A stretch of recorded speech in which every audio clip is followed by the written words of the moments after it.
Pero a nivel internacional también hay un problema con el modelo de negocio de las propias distribuidoras, que es un negocio que está basado en un modelo de negocio en que las distribuidoras o los que las administran le ganan casos tarifarios a un regulador, a un comprador que compra por todos nosotros y que en cierto modo lo que hace es que cumple una situación de un mandato de la ley que hoy día ya es imposible que le pueda servir a todo el mundo bajo ese régimen socializado, o sea, porque compra para todo el mundo, para fijarle tarifa, entonces la gente no participa.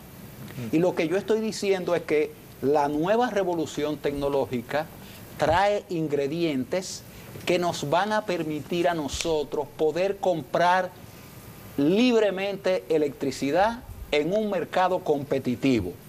¿Cómo se logra eso? Bueno, se logra tomando las distribuidoras y separándolas en dos partes.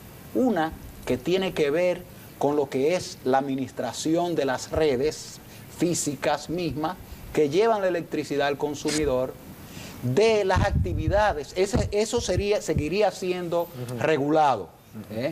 Y la otra parte, que es vamos a decir, el 80% del negocio, el 85%, lo que sea, que es la comercialización de electricidad.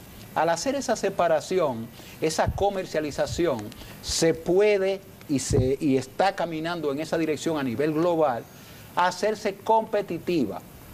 Y la relación que tendrían esos suplidores que asumirían riesgos para poder competir sería la de hacer una relación más íntima con sus clientes. Y al hacer esto, también algunos de las deficiencias que tenemos, como el robo, pues le van a permitir que esos agentes que compiten unos con otros vayan a caerle atrás lo que se las roban, lo que no hacen las distribuidoras. Pero eso, en el esquema actual, eso no se maneja con la debida eficiencia, entonces, queda claro, ¿no? Claro, según su valoración. Claro, es que está diseñado como una cosa que no hay un incentivo. No hay un incentivo si el gobierno le suple la ineficiencia de buscándole subsidios y no tiene que responder a más nadie. Cuando tú tienes que responder en competencia contra un mercado, las cosas son diferentes. El negocio eléctrico entonces se rige por la ley del mínimo esfuerzo, es lo que usted plantea. De ningún esfuerzo, porque está subsidiado.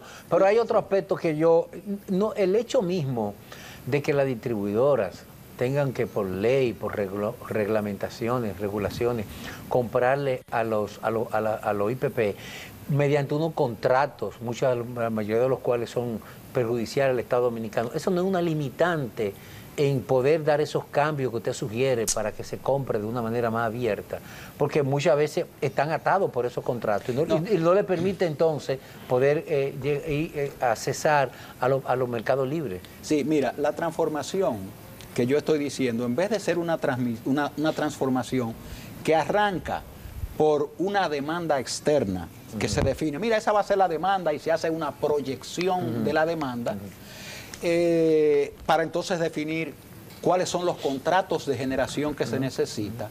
Yo estoy invirtiendo todo esto.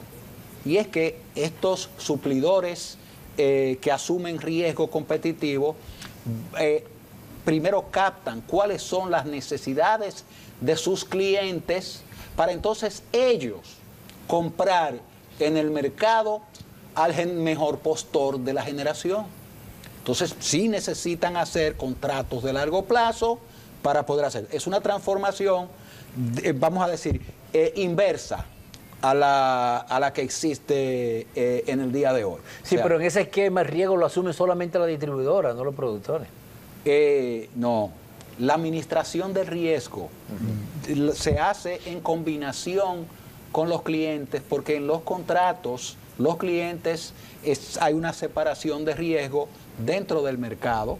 Ellas cogen una parte de riesgo y cuando le compran a los generadores también van a asumir una parte de riesgo. Okay. O sea, el riesgo se administra mejor. Ahora mismo lo que nosotros tenemos es un esquema de distribuidoras que no asumen ningún riesgo. Y por lo tanto, al no asumir ningún riesgo, tienen que ir al Estado a buscarlo. Las generadoras en general tampoco asumen ningún riesgo. Entonces, el que está asumiendo todos los riesgos es el cliente final. Y el Estado en nombre de todos. A base de un comprador, que es el Estado, que no, o sea, no está ligado el orden de las cosas. Anteriormente, cuando no existían todas estas nuevas cosas de la tecnología de la información y los costos de administración de la información eran tan elevados, ese era un esquema satisfactorio. Pero con la revolución de la información, todo eso ya no tiene ningún sentido. Nosotros sabemos que la industria de las telecomunicaciones antes tenía centrales y eran monopolios, como tuvimos a Codetel durante muchísimo tiempo. Pues vino una revolución dentro del área de las telecomunicaciones que permitió abrir ese negocio a la competencia en el mercado. En la industria eléctrica, en los años 90, se inició un proceso de introducir la competencia en la industria eléctrica, pero se cometieron unos errores en ese proceso, y es que se asumió que todavía la demanda seguía siendo una demanda inelástica, y al hacerlo, lo que ha sucedido, vamos a decir ya en este país, es de que nosotros pasamos de aquel esquema que teníamos con CDE, de que cuando los precios de los combustibles variaban, se le sumaba a la tarifa un ajuste de combustible.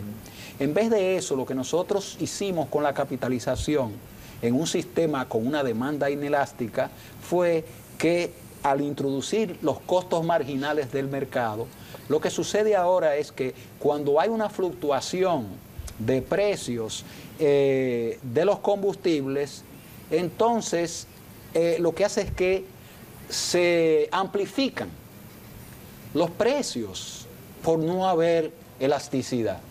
En el esquema que yo le estoy diciendo de desarrollar los recursos de la demanda para dotarlos de elasticidad, el caso es que esa propia elasticidad, cuando vengan esas fluctuaciones, el nuevo esquema lo que hace es que va a mitigar para que los precios no se muevan con esa volatilidad que tienen. Bien, vamos a hacer una pausa y en un momento continuamos esta interesante conversación sobre un tema de altísima actualidad con el ingeniero eléctrico José Antonio van der Schoor.